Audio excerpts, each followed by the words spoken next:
বিশ্বনবী সাল্লাল্লাহু আলাইহি ওয়াসাল্লাম বললেন, হে পৃথিবীর আমার উম্মতেরা, হে উম্মত বর্গেরা শোনো, মান সাতারা মুসলিমান সাতারাহুল্লাহু ফিদ দুনিয়া ওয়াল আখিরাহ।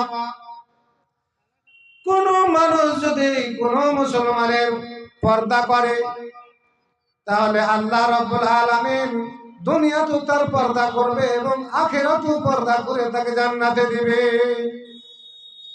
মাওলানা সাহেব, বুঝতে পারলাম না, আমরা জানতে পারলাম না, আমরা সমাজ আমাদের নেই, আমাদের জ্ঞান ছোট, আমরা বুঝতে পারলাম না পর্দা করার মানে কি। কোন মুসলমানের পর্দা করব, তাকে বোরকা দিব নাকি, তাকে দুপাট্টা দিব, ওড়না দিব নাকি, তাকে চাদর দিব নাকি?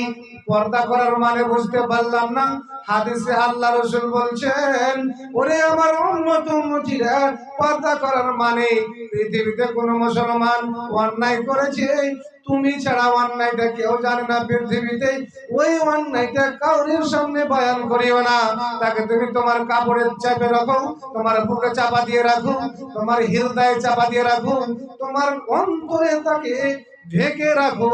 আল্লাহ রাসূল বলছেন, যদি তুমি সেই কথাটাকে অন্তরে ঢেকে রাখতে পারো, যদি চেপে রাখতে পারো দুনিয়ার মধ্যে তোমার মুসলমান ভাইয়ের, তাহলে আল্লাহ রাব্বুল আলামিন পৃথিবীতে তোমার অন্যায়কে চেপে রাখবেন, অন্যায়কে ঢেকে রাখবেন। কোন মানুষের সামনে জানতে দিবেন না, কোন মানুষকে বুঝতে দিবে না, কোন মানুষের সামনে বের করবে না, আবিষ্কার করবে না। এবং আখিরাতে আল্লাহ রাব্বুল আলামিন ওই গুনাহটাকে কাউকে দেখতে দিবে না, এবং ওই গুনাহটা না দেখতে দেওয়ার পরে আল্লাহ জান্নাতে দিবেন।